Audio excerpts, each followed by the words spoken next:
Assalamualaikum warahmatullahi wabarakatuh. Selamat pagi pemirsa Nusantara. Kembali berjumpa bersama SPN Channel, Saluran Kreatif dan Ruang Sains. Materi kita pada penayangan kali ini adalah tentang spermatogenesis. Para pemirsa, spermatogenesis itu merupakan bagian dari proses perkembangbiakan pada makhluk hidup. Pada manusia, spermatogenesis adalah proses pembentukan spermatozoid. Proses ini terjadi di dalam sistem reproduksi pria, yang selengkapnya nanti akan kita bahas pada penayangan berikutnya. Mari kita lihat pada tayangan berikutnya. Dalam tayangan kali ini ada 4 hal yang ingin saya sampaikan. Yang pertama adalah tujuan, yang kedua adalah tentang spermatozoa atau spermatozoid, ketiga organ testis, dan yang keempat adalah spermatogenesis. Para pemirsa sekalian, tujuan pada penayangan materi spermatogenesis kali ini adalah setelah pemirsa menyaksikan penayangan ini, pemirsa dapat menjelaskan struktur anatomi sel spermatozoa. 2. Menjelaskan fungsi bagian-bagian testis. Yang ketiga, menjelaskan tahapan spermatogenesis.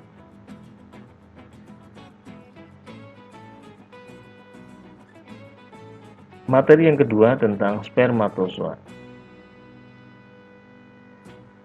Spermatozoa atau sperma merupakan sel yang sangat unik yang diproduksi dalam organ tubuh induk jantan atau pria. Keunikan ini dikarenakan sperma satu memiliki satu set kromosom atau kita sebut sebagai sel haploid, karena di dalam nukleusnya memiliki setengah dari jumlah kromosom sel tubuh. Pada manusia, kromosom sel tubuh itu ada 46 atau 2 set kromosom, maka di dalam sel spermatozoa itu terdapat 23 kromosom atau 1 set kromosom. Yang kedua, keunikan sperma adalah karena memiliki alat gerak. Maka namanya diberi akhiran zoa atau zoid, yang artinya dapat bergerak seperti hewan. Yang ketiga, sel ini diproduksi di dalam tubuh pria, tetapi dipersiapkan dengan berbagai kelengkapan sel supaya dapat berfungsi di dalam sistem reproduksi wanita. Para pemirsa sekalian, kita lihat secara anatomi spermatozoid. Spermatozoid ini merupakan sel unik yang bentuknya sangat berbeda dengan sel-sel tubuh yang lainnya. Sel ini terbagi menjadi 3 bagian, yaitu bagian kepala, bagian tengah, dan bagian ekor. Kalau dilihat, ini adalah tampak dari atas. Ini tampak atas sama dengan yang ini. Sementara yang ini adalah tampak samping. Di sana terlihat bagaimana bentuk dari bagian kepalanya. Ketika tampak atas seperti ini tampak samping agak pipih, ternyata agak runcing di bagian ujung. Pada bagian kepala terdapat nukleus yang berisi 1 set kromosom atau 23 kromosom. Kemudian pada bagian kepala ini, di bagian ujungnya terdapat akrosom. Kemudian pada bagian tengah terdapat mitokondria. Mitokondria ini merupakan organel yang berfungsi sebagai penggerak. Karena mitokondria merupakan organel sel tempat terjadinya respirasi, dan respirasi itu menghasilkan energi. Energi yang dihasilkan nanti digunakan untuk menggerakkan ekor. Sehingga sel spermatozoid ini dapat bergerak. Kemudian ini bagian membrannya dan di sini ada sentriolnya. Nukleus dari spermatozoid itu mengandung 22 autosom dan 1 gonosom. Berdasarkan tipe gonosomnya, sperma terdiri dari 2 tipe, yaitu sperma tipe X dan sperma tipe Y. Bagian nukleus inilah merupakan paket terpenting yang akan dibawa oleh spermatozoid untuk dipertemukan dengan ovum ketika terjadi fertilisasi. Kita lihat ini adalah sel somatis atau sel tubuh yang mempunyai 2 set kromosom, sehingga di sana kita lihat ada 46 kromosom. Ketika sel somatis ini melakukan pembelahan meiosis, maka terbentuklah sel-sel yang haploid yang memiliki kromosom setengah dari kromosom induknya. Jadi kalau ini 46, maka spermatozoid mengandung 23 kromosom.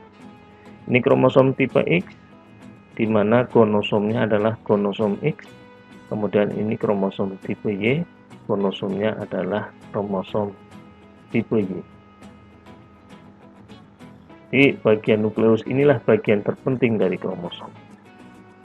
Kemudian akrosom. Akrosom ini memegang peranan penting dalam proses fertilisasi. Kita lihat ini akrosom.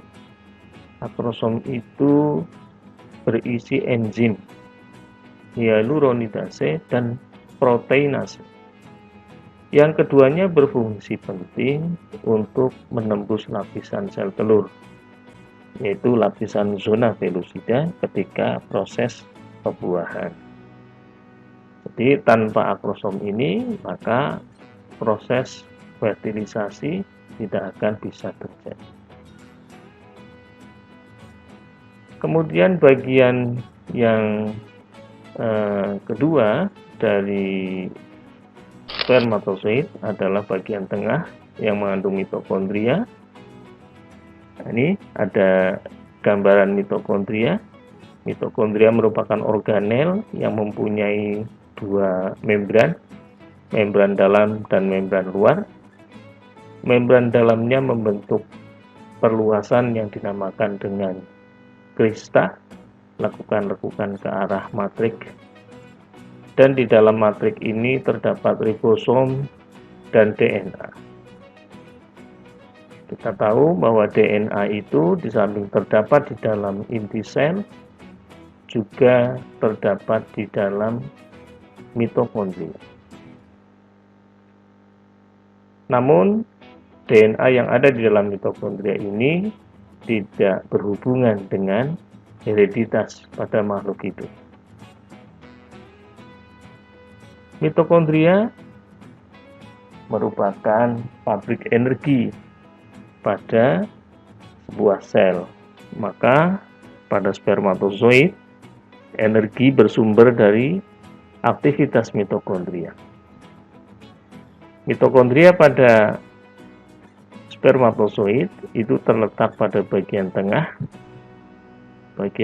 dari spermatozoid.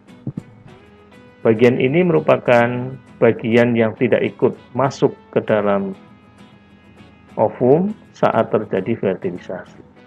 Sehingga zigot yang terbentuk tidak mengandung mitokondria dari spermatozoid. Artinya apa?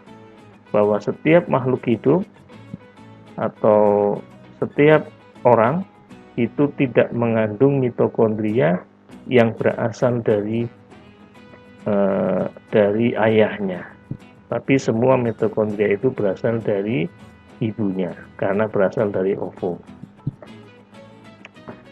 Kemudian bagian yang ketiga yaitu bagian ekor.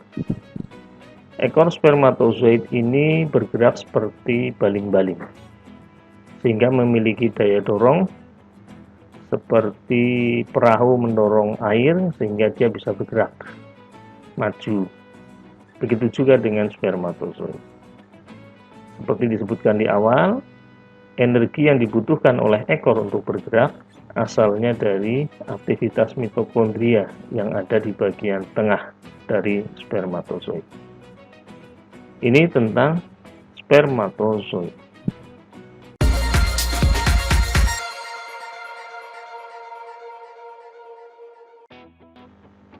Berikutnya, di organ mana spermatozoid itu diproduksi? Spermatozoid itu diproduksi di bagian organ reproduksi yang bernama testis. Testis ini memiliki bagian-bagian secara anatomi. Kita lihat pada gambar ini. Di dalam testis ini terdapat saluran-saluran kecil yang dinamakan tubulus seminiferus. Tubulus seminiferus ini pada satu buah testis jumlahnya sekitar 200 buah yang masing-masing panjangnya sekitar 60 cm. Kalau dilihat penampangnya, ini gambaran dari tubulus seminiferus. Ini tubulus seminiferus. Ini adalah dinding tubulus seminiferusnya. Kemudian bagian tengahnya adalah saluran dari tubulus seminiferus.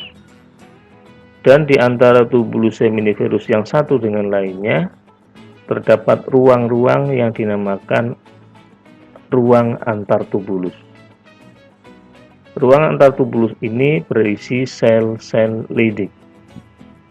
Bagian-bagian ini memiliki fungsi yang penting pada bagian ruang antar tubulus ini terdapat sel lidik. Sel lidik ini memiliki fungsi untuk menghasilkan hormon testosteron. Hormon testosteron merupakan hormon yang sangat penting bagi seorang pria karena hormon ini diantaranya memiliki peranan untuk mempengaruhi pertumbuhan ciri-ciri kelamin sekunder pada pria. Kemudian pada tubulus seminiferus, pada dinding tubulus seminiferus inilah terjadinya proses spermatogenesis atau proses pembentukan spermatozoid. Proses pembentukan spermatozoid itu dirangsang oleh hormon, yaitu follicle stimulating hormone atau hormon FSH yang dihasilkan oleh kelenjar pituitari yang letaknya di dasar otak. Hormon itu merangsang sel-sel yang ada di dinding tubulus seminiferus ini untuk melakukan aktivitas pembelahan meiosis sehingga membentuk spermatozoid. Nanti akan kita lihat bagaimana proses spermatogenesis terjadi. Selanjutnya kita lihat proses spermatogenesis. Seperti disebutkan di awal tadi, bahwa spermatogenesis itu terjadi pada dinding tubulus seminiferus. Ini adalah penampang sebagian dari dinding tubulus seminiferus. Jadi kalau misalkan ini tubulus seminiferus melingkar, maka ini hanya sebagian kecil dari dindingnya, maka bagian bawah ini adalah saluran dari tubulus seminiferus. Spermatogenesis merupakan peristiwa pembelahan meiosis. Diawali dari pembelahan mitosis dari sel induk spermatozoid yang kita kenal dengan nama spermatogonium.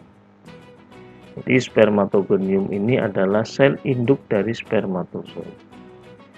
Sel ini bersifat diploid, memiliki 2 set kromosom, kemudian melakukan pembelahan mitosis berulang-ulang, sehingga menghasilkan banyak sekali spermatogonium. Di antara spermatogonium itu nanti ada yang berkembang menjadi spermatosit primer.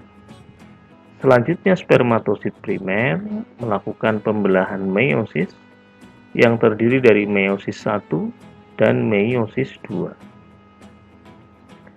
Pembelahan meiosis 1 dari spermatosit primer akan menghasilkan 2 sel haploid yang dinamakan dengan spermatosit sekunder.